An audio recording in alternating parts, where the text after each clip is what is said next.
नमस्कार, मैं हितेश कुमार। कुछ सप्ताह पहले ही दुनिया के सबसे धनी व्यक्तियों में से एक गौतम अडानी ने डोनाल्ड ट्रंप की चुनावी जीत पर जश्न मनाया था। अमेरिका में ऊर्जा और बुनियादी ढांचा परियोजनाओं में $10 बिलियन निवेश करने की योजना की घोषणा की थी। अब 62 वर्षीय भारतीय अरबपति और प्रधानमंत्री नरेंद्र मोदी के करीबी सहयोगी, जिनका $169 बिलियन का विशाल साम्राज्य बंदरगाहों और नवीकरणीय ऊर्जा तक फैला हुआ है, अमेरिका में धोखाधड़ी के आरोपों का सामना कर रहे हैं, जो घरेलू और विदेशी स्तर पर उनकी महत्वाकांक्षाओं को खतरे में डाल सकते हैं।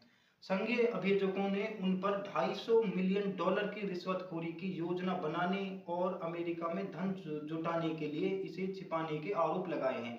उनका आरोप है कि श्री अडानी और उनके अधिकारियों ने 20 वर्षों में $2 बिलियन के मुनाफे के अनुबंध हासिल करने के लिए भारतीय अधिकारियों को रिश्वत दी। अडानी समूह ने आरोपों का खंडन करते हुए उन्हें निराधार बताया है, लेकिन इससे समूह और भारतीय अर्थव्यवस्था को नुकसान पहुंच रहा है। अडानी समूह की कंपनियों ने गुरुवार को बाजार मूल्य में $34 बिलियन का नुकसान उठाया, जिससे इनकी 10 कंपनियों का संयुक्त बाजार पूंजीकरण घटकर $147 बिलियन रह गया है। आरोपों के केंद्र में रहने वाले कंपनी अडानी ग्रीन एनर्जी ने भी कहा कि वह $600 मिलियन के बॉन्ड की पेशकश के साथ अब आगे नहीं बढ़ेगी।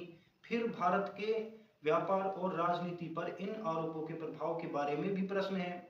भारत की अर्थव्यवस्था देश के अग्रणी इंफ्रास्ट्रक्चर टाइकून श्री अडानी के साथ गहराई से जुड़ी हुई है। वह 13 बंदरगाहों, जिनकी बाजार हिस्सेदारी 30%, 7 हवाई अड्डों जिनमें यात्री यातायात का भी 23% हिस्सेदारी, और भारत के दूसरे सबसे बड़े सीमेंट व्यवसाय, जिसकी हिस्सेदारी 20% है, का संचालन करते हैं। 6 कोयला आधारित बिजली संयंत्रों के साथ श्री अडानी भारत में बिजली के क्षेत्र में सबसे बड़ी निजी खिलाड़ी हैं।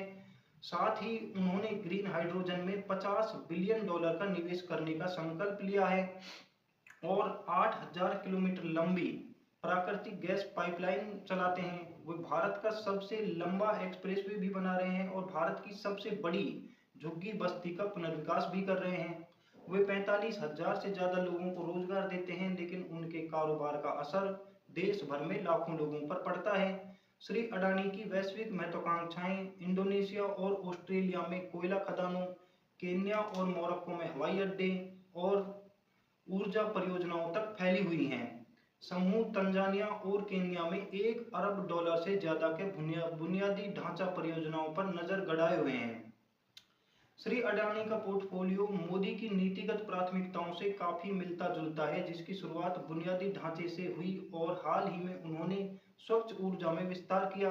आलोचकों द्वारा उनके व्यापारिक साम्राज्य को क्रोनिक कैपिटलिज्म करार दिया जाने के बावजूद वे सफल रहे, जो गुजरात के मुख्यमंत्री के रूप में मोदी के साथ उनके घनिष्ठ संबंध की ओर इशारा करते हैं, जहां से वो दोनों आते हैं। और भारत के प्रधानमंत्री के रूप में किसी भी सफल व्यवसाय की तरह श्री अडानी ने भी कई विपक्षी नेताओं के साथ संबंध बनाए हैं, उनके राज्यों में निवेश किया है।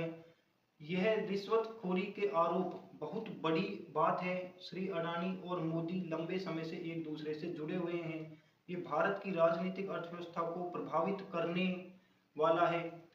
भारतीय पत्रकार परमजोय गुहा ठाकुरता कहते हैं, जिन्होंने इस व्यापारिक समूह पर बहुत कुछ लिखा है, यह संकट ऐसे समय में आया है जब श्री अडानी ने अपनी छवि को फिर से बनाने की कोशिश में लगभग 2 साल बिता दिए हैं। जब अमेरिकी शॉर्ट सेलर हिंडनबर्ग रिसर्च की 2023 की रिपोर्ट में उनके समूह पर दशकों से स्टॉक में हेरफेर और धोखाधड़ी का आरोप लगाया गया था। हालांकि श्री अडानी ने इन दावों का खंडन किया, लेकिन आरोपों ने बाजार में बिकवाली को बढ़ावा दिया और भारत में बाजार नियामक सेबी द्वारा जांच जारी रखी गई। श्री अडानी अपनी छवि को फिर से स्थापित करने की कोशिश कर रहे हैं और ये दिखाने की कोशिश कर रहे हैं कि हिंडनबर्ग समूह द्वारा लगाए गए धोखाधड़ी के पहले के आरोप सच नहीं थे और उनकी कंपनी और उनके व्यवसाय वास्तव में काफी अच्छा प्रदर्शन कर रहे थे।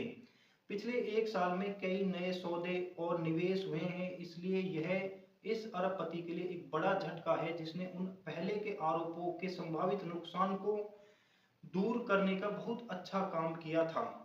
अमेरिकी थिंक टैंक विल्सन सेंटर के माइकल कुगेलमैन ने बीबीसी को बताया कि फिलहाल श्री अडानी की नकदी खपत वाली परियोजनाओं के लिए घरेलू स्तर पर पूंजी जुटाना चुनौतीपूर्ण साबित हो सकता है।